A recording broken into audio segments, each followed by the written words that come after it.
Hi everybody, this is Erica, and I wanted to talk a little bit about estrangement, and I touched upon it in my last video. I do want to put a little bit of a trigger warning out there. If you're someone who does get triggered easily, I would definitely recommend clicking off this video because I'm going to get into a little bit of some tough subjects about it.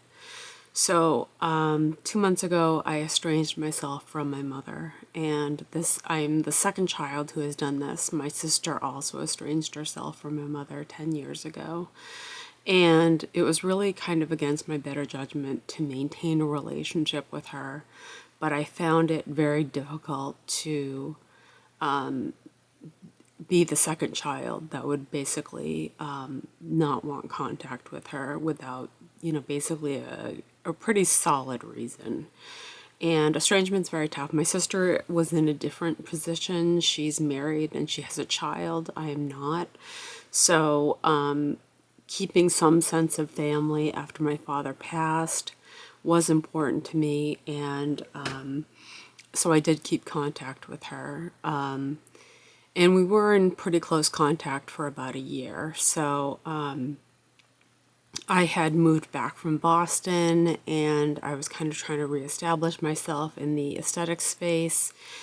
And I did get some, kind of help from her and things like that with just kind of getting reestablished. And that's the funny thing about relationships that are toxic or abusive is they aren't always toxic or abusive. And that's why you'll find women will stay with men who are abusive is because it's not always abusive.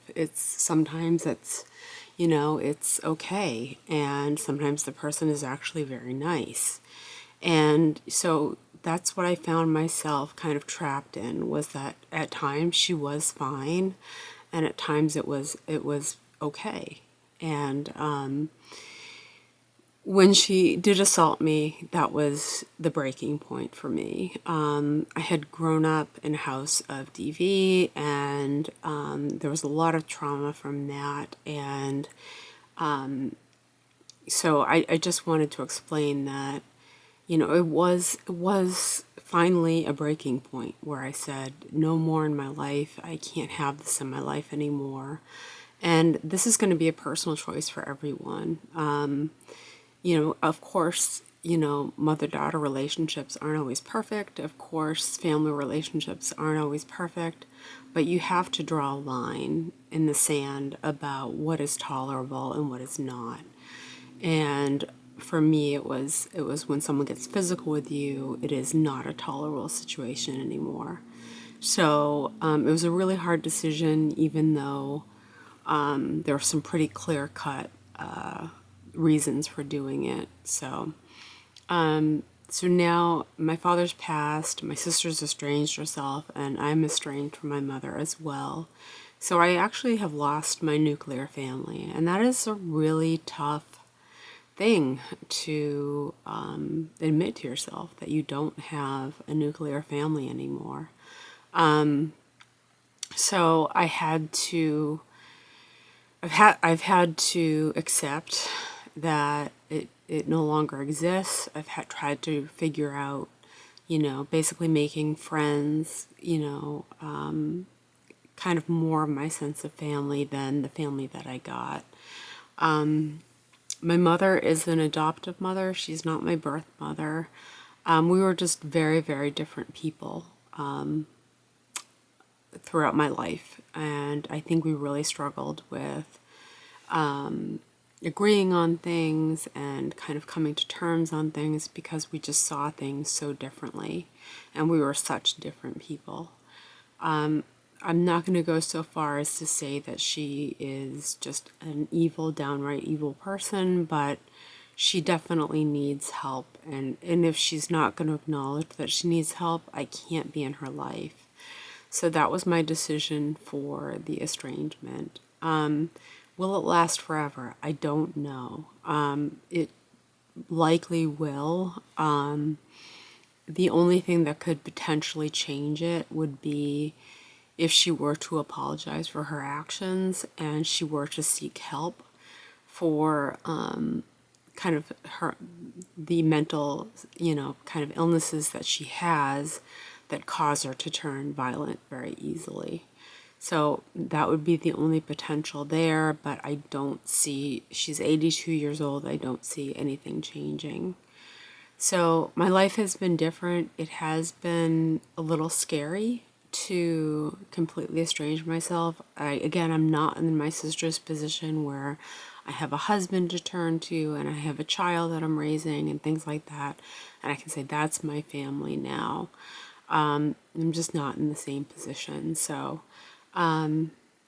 it was very traumatic, and it's something that you slowly heal from. It doesn't happen overnight.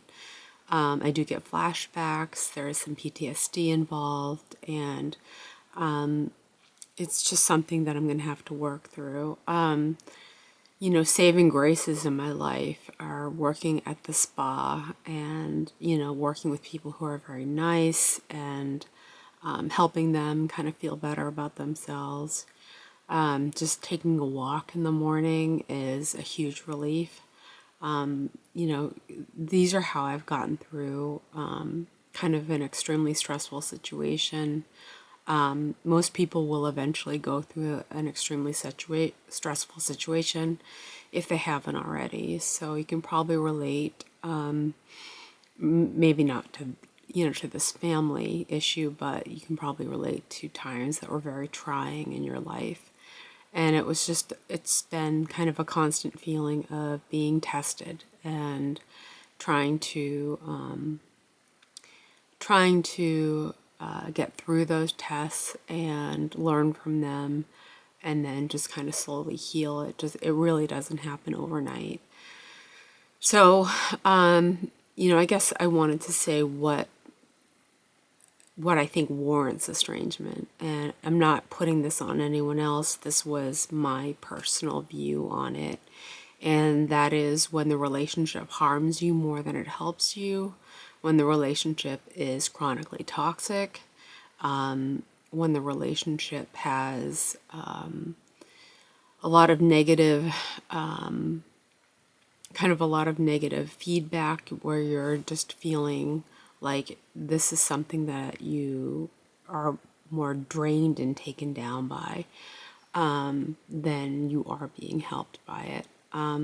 She never really had a strong maternal instinct. It was something that didn't really come to her, and it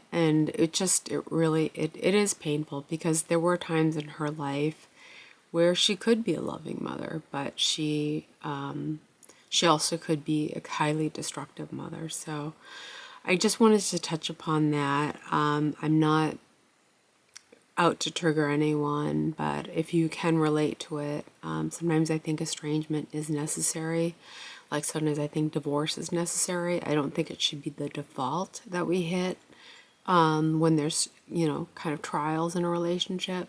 But if we worked through everything we can work through with that person,